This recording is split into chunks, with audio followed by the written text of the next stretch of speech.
Señoras y señores, ay,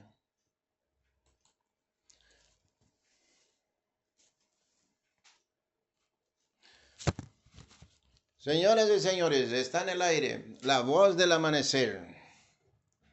A todos mis amigos, a todos mis hermanos, un buen día. Antes de leer el versículo, de comentar el título que voy a presentar, les invito para una palabra de oración. Padre nuestro que estás en los cielos, quiero expor un par de versículos, mi Cristo, a la audiencia, la cual mi alma necesita, porque su palabra es el pan de vida para nuestra alma. Cuerpo y alma y espíritu tienen que ser alimentados por el pan del cielo, que es su palabra. Señor, ahora el que está del otro lado, el amigo, el hermano, aquel que está en la cama de un hospital, aquel que está en una casa, que está allá, en este momento puede estar solito. Solo usted puede ser su compañía. Extienda sus manos de misericordia. A la viuda, el huérfano, Señor. El que está en situación de calle, es el que está marginado por la guerra, Señor. Extienda sus manos sobre su iglesia y sobre el pueblo de la familia de la fe, y aún por aquellos que usted tiene que salvar. Padre Santo, acompáñame, Jesús, en este momento. Siéntate a mi lado y no me dejes solo. Amén. Mis queridos hermanos y amigos, el tema de hoy, el título es La paciencia de Dios. Ese es el título, la paciencia de Dios, que nosotros venimos estudiando ese trimestre que ya estamos por cerrar. Muy interesante. Y entonces, de todo ese tema, yo quiero hacer un comentario sobre este tema, que está como título de mi tema, Nehemías 9, 16 y 17. Vamos a ver qué dice el profeta aquí. Ese es el versículo que encabeza mi tema. Nehemías 9, versículo 16 dice de esa manera: Mas ellos y nuestros padres fueron soberbios y endurecieron su cerviz y no escucharon tus mandamientos. Aquí Nehemías estaba orando, refiriéndose a los padres, dice, ellos y nuestros padres fueron soberbios. Vamos a cuidarnos, mis hermanos y mis amigos, de la soberbia. Y endurecieron su cerviz. Vamos a cuidarnos de eso. Y no escucharon tus mandamientos. Vamos a escuchar la palabra de Dios, vamos a escuchar los mandamientos divinos y sacar las conclusiones, lo que es para mí hoy, lo que es para enderezar mis pasos, lo que es para iluminar mi mente, lo que es para la enseñanza de mi caminar. Y dice el versículo 17, no quisiera oír, vamos a oír la palabra de Dios, ni que sea dura, que sea una sal en mi herida, pero esta sal es para curar mis heridas, no para infectar más, porque la palabra de Dios es para enderezar, para dar fortaleza y sanidad al alma humana. No quisiera oír ni se acordaron de tus maravillas que había hecho con ellos. Antes endurecieron su cerviz en su rebelión, pensaron poner caudillo para volverse a su servidumbre. Pero tú eres Dios que perdona, clemente y piadoso, y tardo para la ira y grande en misericordia, porque no los abandonaste. En todas las edades, ese grande y poderoso Dios no abandonó su pueblo, no abandonó. Y cuando ellos se volvieron atrás totalmente, que ya sabemos la historia del nacimiento de Cristo, y le dieron la espalda, ellos, este Dios poderoso, igual, preparó un plan de salvación, lo cual tiene preparado para salvar toda el alma humana. Ahora va a haber gente que viendo los milagros de Dios, viendo todo lo divino operando sobre la faz de la tierra, no hay caso, ellos no van a querer obedecer. Porque ya dice mismo el profeta, ya está asentado en Zacarías 13:8, que las 2/3 partes serán cortadas. ¿Por qué serán cortadas? Porque no dieron fruto. Eso está escrito en el Evangelio de San Juan, capítulo 15. Los gajos secos que están en la vid, viene el podador y va a limpiar, va a hacer una limpieza. Y todo lo que no tiene fruto va a ser echado al fuego. Entonces, vamos a cuidarnos, mis queridos, de tenernos fruto nosotros, para que nosotros no seamos parte de estas 2/3 partes. Y aquí, en mi relato de hoy, una experiencia y una expresión bíblica que describe la paciencia de Dios es tardo para la ira. Como ya vimos en Nehemías, también en Éxodo 34:6, Número 14:18. Eso enumera Salmo 103, versículo 8 también. Podemos leer este salmo. Vamos a ver Salmo 103. Vamos a ver este salmo, vamos a ver. Salmo 103. Salmo 103, versículo 8. Vamos a ver qué dice el salmista aquí. El salmista dice de esta manera: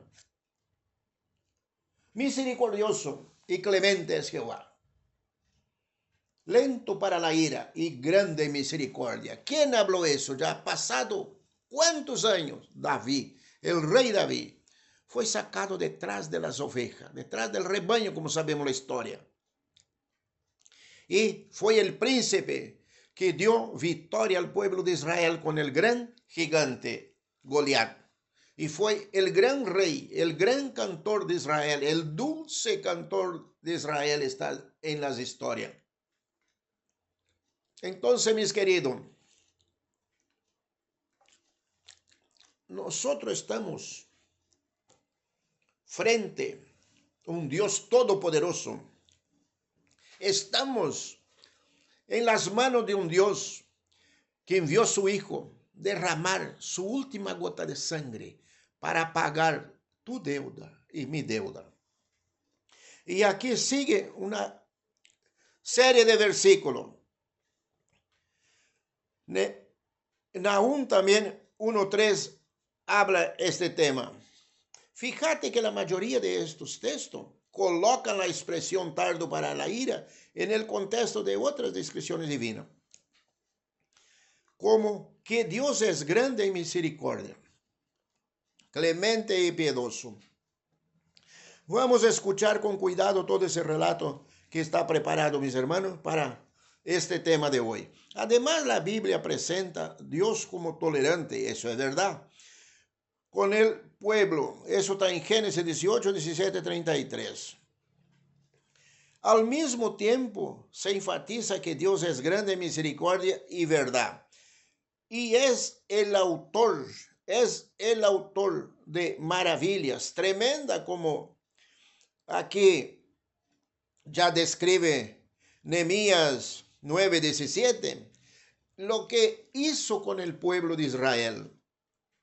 Y para nosotros, la gran maravilla de que Jesús subió a la cruz y al tercer día resucitó y perdonó nuestros pecados. Eso es una gran maravilla que hizo para con nosotros.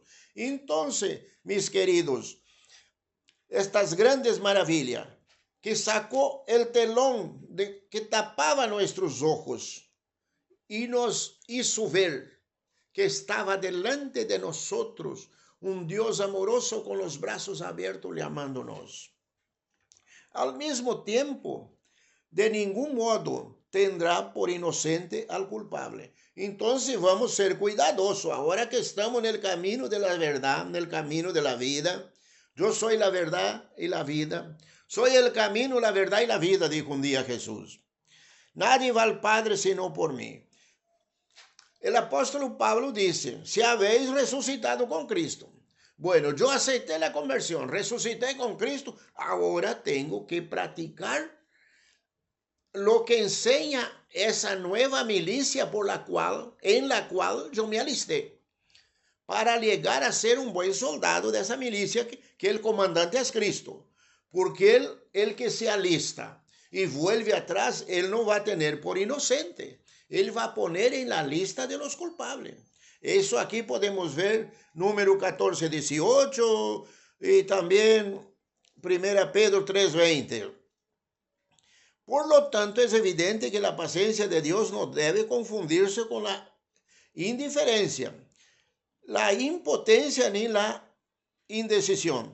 La paciencia de Dios tampoco es una apariencia para calcular lo mejor momento para la venganza. Dios es paciente y abunda en amor.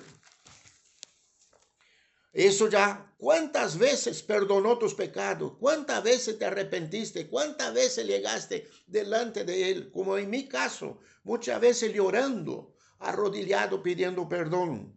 Y Él me perdonó. Sentí su perdón, sentí su amor. Entonces hoy glorifico a Dios y pido fuerza, pido inteligencia divina para no caer en el lazo del diablo, de mirar lo que no debo mirar, de aceptar en mi corazón ideas que no debo aceptar, porque puedo violar estos principios divinos. Entonces, y es lo que no quiero hacer, porque abunda en amor por nosotros y quiere salvar a tanto como le sea posible. Todo le es posible, como dice el apóstol, todo es posible a los que creen. Entonces, y no va a tener por inocente al culpable, dice. Recién estaba leyendo. Pablo nos pregunta retóricamente, ¿o menospreciáis las riquezas de su benignidad, paciencia, longanimidad, ignorando que su benignidad te guía al arrepentimiento? Eso está en Romanos 2:4. Puede ver también Romanos 9:22 al 24. Pedro también declara que la paciencia de nuestro Señor es para salvación. Eso vou poder ver en 2 Pedro 3:15. Porque el Señor no tarda su promesa.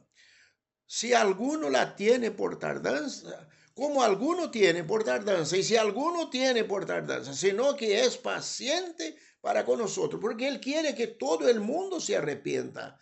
Todo el mundo se arrepienta, porque Él no quiere que ninguno perezca, sino que todos procedan al arrepentimiento. Eso está en 2 Pedro 3:9.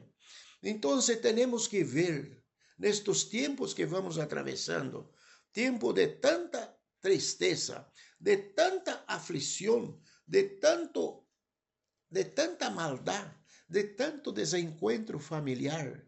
Y hay una grande decadencia económica, una grande decadencia en la salud, que ni los propios doctores no saben lo que están, no pueden describir lo que están viendo. Cada día se abruman más, porque así viene, el enemigo está lanzando en el mundo una nube de tanta tristeza en economía, en separación, en drogadicción, en todas las áreas de pecado que se puede nombrar, que nuestra mente ya escuchó una vez. Él está proliferando tanto como las flores del campo, que temprano se abre con tanta exuberancia y se presenta al Dios verdadero. Así está haciendo Satanás con el pecado en la pobre raza humana. Pero también por el otro lado están los hijos de Dios, que estamos proclamando un evangelio de poder, proclamando un evangelio que liberta, proclamando un evangelio que cura, un Dios de misericordia, un Dios que es rico en amor, un Dios con los brazos abiertos, que perdona como recibió el hijo pródigo. Tú hoy te encuentras pródigo o pródiga de la casa de nuestro Dios, de los brazos de tu Salvador. Vuelva de donde está. Diga basta, hasta aquí llegué, Satanás. Jesús, ten misericordia de mi alma. ¿A dónde tú estás en este momento? Puede estar con un vaso de licor en tus manos y está accidentalmente escuchando este mensaje. Puede estar con un cigarrillo entre tus dedos y accidentalmente escuchando este mensaje. Larga todo estas inmundicias del pecado que Satanás puso en el mundo para corromper la raza humana. Y diga, Señor, ten misericordia de mí, sácame de este pozo que yo me encuentro sumergido. A mí me sacó, a mí me liberó, a mí me libertó. Por eso yo hablo con propiedad. Y ese relato que preparé, hablo con propiedad estos versículos bíblicos, porque es una pura verdad, porque no es que yo leí en un libro, que yo estudié, decoré de memoria un tema de un filósofo, de un hábil escritor. No, no, yo estoy describiendo lo que está escrito en mi cuero, por mis desobediencias, por mis vacilaciones, por pensar que yo era señor de mis pasos. Y el hombre no es señor de sus pasos, como dice Jeremías 10:23. Entonces, esto aquí. Entonces, la Biblia nos da una explicación de la paciencia de Dios. Ayudará a todos los cristianos y especialmente a nosotros, cómo comprender el retraso de la segunda venida de Jesús. ¿Por qué muchos dicen que Jesús se retrasa? Él no se retrasa, sino Él quiere que toda el alma humana proceda al arrepentimiento y se dé cuenta de las maldades que se están practicando en este mundo. Además, nos ayudará a evaluar y a desarrollar nuestra propia paciencia. Nuestra propia paciencia, tener paciencia y hacer un zarandeo de nuestras vidas. Hacer un zarandeo de lo que todavía alberga dentro de nuestros corazones. Miramos al mundo, esa moda tan bonita que está en el mundo. Ay, cómo yo quisiera usar, pero mi iglesia no me va a permitir, mi familia no me va a permitir. Entrega ese mal deseo en las manos de Cristo y pida que Él te saque ese deseo de esta moda en tu pelo, en tu ropa, en tu cuerpo, que te limpie y te haga un cristiano de valor, apto para el reino de los cielos, un vaso de honra para que Él te pueda usar para liberar a otros que están sufriendo como tú ya sufriste, como ese Dios que te liberó. Entonces trate de despojar de la mínima que todavía alberga tu corazón y vas a ver la gloria de Dios y va a ser útil para otro. Y sobre la paciencia muestra varios aspectos las Santas Escrituras. Primero, la Biblia enseña que la paciencia es una parte integral de la vida cristiana y proviene de Dios. La paciencia es parte de la vida integral del cristiano y proviene de Dios. Dios nos viste de paciencia junto con la misericordia y la humildad.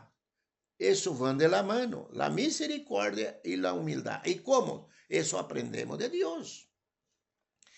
Y la mansedumbre es otra parte también, es otro don, es otra parte que nos enseña el Espíritu de Dios. Porque Cristo es el todo y en todo. Eso está escrito en Colosenses por el apóstol San Pablo. Que Cristo es todo y en todo y te enseña todas estas filosofías del Espíritu Santo para que tú seas dotado de toda sabiduría para ir en contra de esos ejércitos que están batallando en el mundo, tratando de corromper más y más el alma humana. Y porque Dios nos ha escogido, ver Colosenses 3:12, Jesús obra en nosotros su paciencia, 1 Timoteo 1:16. Nosotros somos pacientes debido al llamado que Dios nos extendió. Eso está en Efesios 4:1 y 2 y 2 Timoteo 4, versículo 2.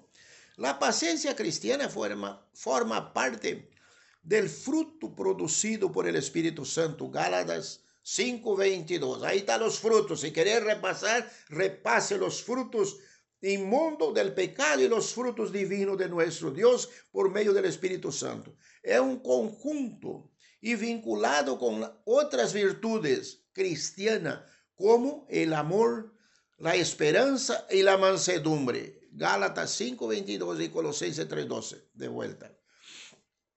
El amor es paciente, 1 Corintios 3:4. Y nuestra esperanza nos permite esperar con paciencia, Romanos 8:25.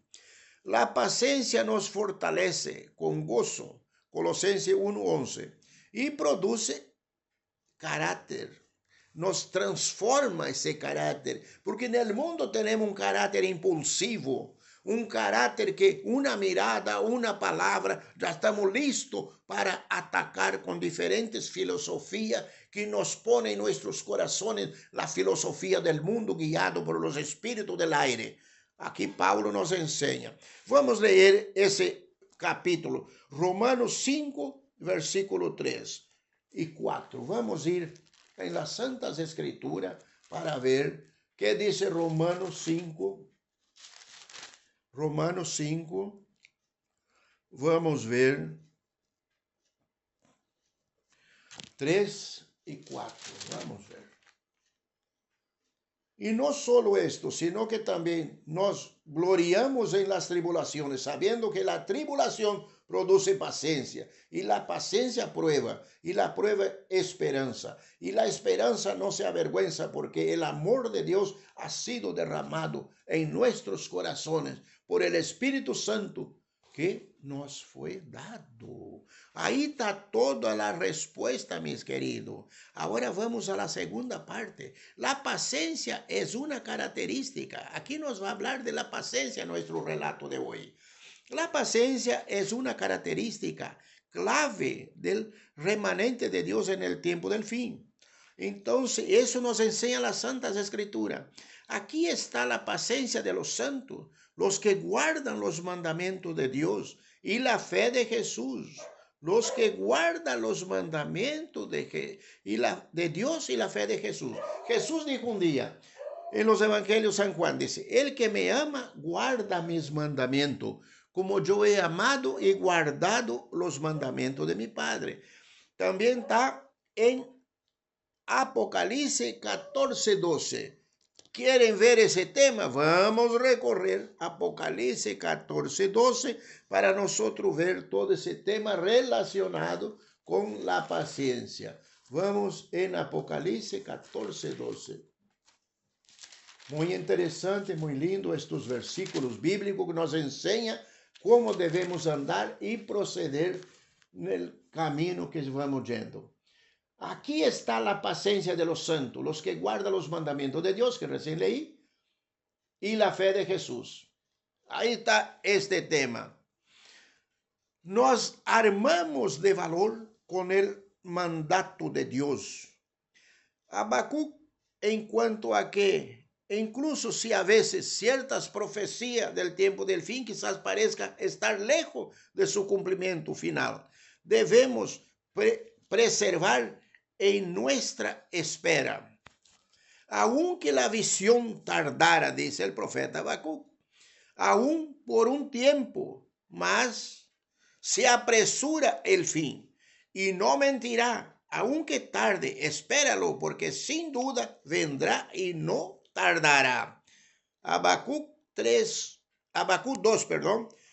capítulo 2, versículo 3. Mis queridos, pasó, como ya dije en otros programas, y como 450, uno dice 500 años de Malaquías a la venida de Jesús. Pero allá más atrás todavía, Habacuc hizo esa profecía. Y Jesús, en el 24 de San Mateo, profetizó todo lo que estamos viviendo hoy. Y si todo eso se cumple, todo eso es una verdad, ¿cómo no debemos correr con más diligencia para abrazarnos de esta salvación tan grande? ¿Cómo no vamos a andar con los pies lo más liviano posible y no ser pata de plomo en el buen sentido de la palabra, y perdóneme mala expresión? Tener pies livianos y ojos fijos en nuestro comandante, en nuestra misión de llevar el mensaje, de liberar las almas cansadas, llevar el mensaje al que está triste, tratar de llevar a un canto de alegría a aquel que está llorando.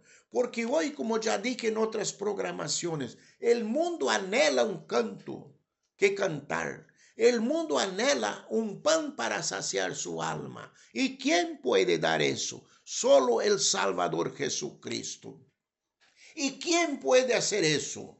Como vino la voz una vez que el profeta Isaías estaba perdonado y sus labios quemados por el ángel. El profeta Isaías, no voy a entrar a relatar todo el tema, pero voy a relatar una parte. Cuando la voz divina dijo, necesitamos enviar a alguien, ¿a quién enviaremos? El profeta dijo, envíame a mí. Eisme aquí, envíame a mí. Eso tiene que ser tu respuesta hoy. La voz de Dios está llamando.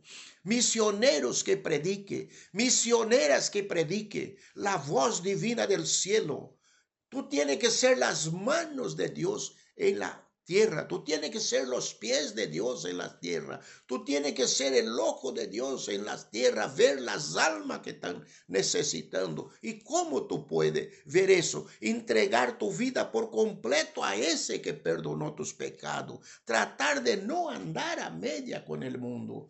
No andar a media con la filosofía de la vida. No buscar predicar después que estudiaste filosofía, después que estudiaste lengua, después que estudiaste teología, te graduaste en un determinado doctorado en teología, está muy bien. Te graduaste, estudiaste, querés estudiar, pero eso toda esa carga de estudio que metiste en tu mente y en tu corazón, si no está ungida por el Espíritu Santo, de nada vale.